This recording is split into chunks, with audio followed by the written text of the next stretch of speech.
put your brother before yourself. The greatest thing a man can do is to give up his life for his brother, care about others. And here's a kid who epitomized every single one of those virtues that you hear about. Jared was the kind of kid who, you know how there's always one that's always at the emergency room? That was him.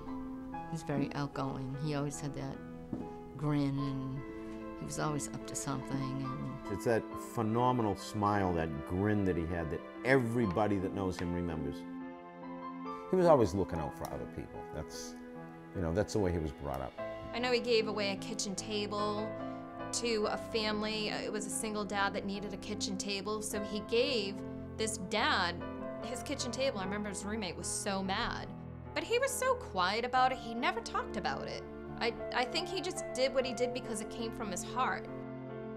Jared joined the Army because he wanted money to go to college, so he joined the National Guard first. And there was some trepidation as to him getting in and what might happen. So I felt good, proud, but at the same time, really a little apprehensive. He took it very seriously, so he left the Guard and went regular Army. It really wasn't until I went to visit him at Fort Bragg in North Carolina that gave me the clearest picture of how he really was in the military. I got it. I mean, it was such a brotherhood. He was so close to them, and that's when I completely understood why he stayed in the military. He just loved his guys. For a lot of people, the values that we live are just words. So Armani actually lived those values. They became a part of him. His commanding officer came over to me, and he would call generals over and he'd say, "Watch Monty with his men." He just had a way with them. He believed in his guys, and that's ultimately what it came down to. He was going to do whatever it took to take care of his boys, and that's what happened. Sergeant First Class Monti's 16-man patrol came under attack by a superior force consisting of as many as 50 enemy fighters. And all of a sudden, we just received a call that there were troops in contact. Took fire, and we returned fire back, and it was just one bad thing after another. Copy. Danger close. Jared then realized that one of his soldiers, Private Brian Bradbury, was lying wounded and exposed to enemy fire. Reports were coming in slowly that we had received wounded. Bradbury had been shot in the shoulder. With complete disregard for his own safety, Jared moved from behind the cover of the rocks. Twice he tried to reach Brian's side. He was maybe 3 feet away from him, but every time he tried to get up, they'd start shooting at him. Each time, rifle and RPG fire forced him back. Brian was open, he was wounded, and they were still shooting him, and he saw that. He was being shot.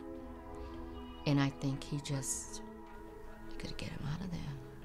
Unwilling to leave his soldier wounded and exposed, Jared tried a third time.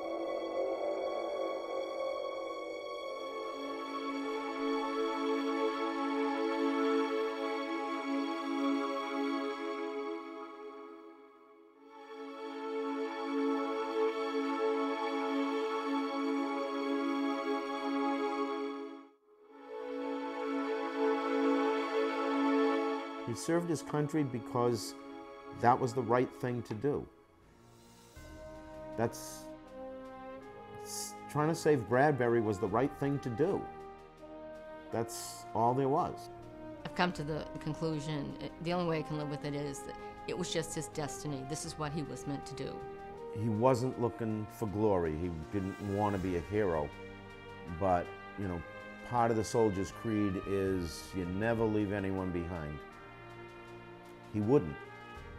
He couldn't. The medal, he would be embarrassed, number one, to receive it. I would say to you, "Do you believe this?" And he would say, "Yeah, I guess, Dad, but I was only doing what I was supposed to do." And he would have that shy grin on his face. To him, it would represent every single soldier, Marine, sailor, whoever. This is for them. This soldier is for all of them, all of them. Jared would want to be remembered as the guy that did the right thing, period.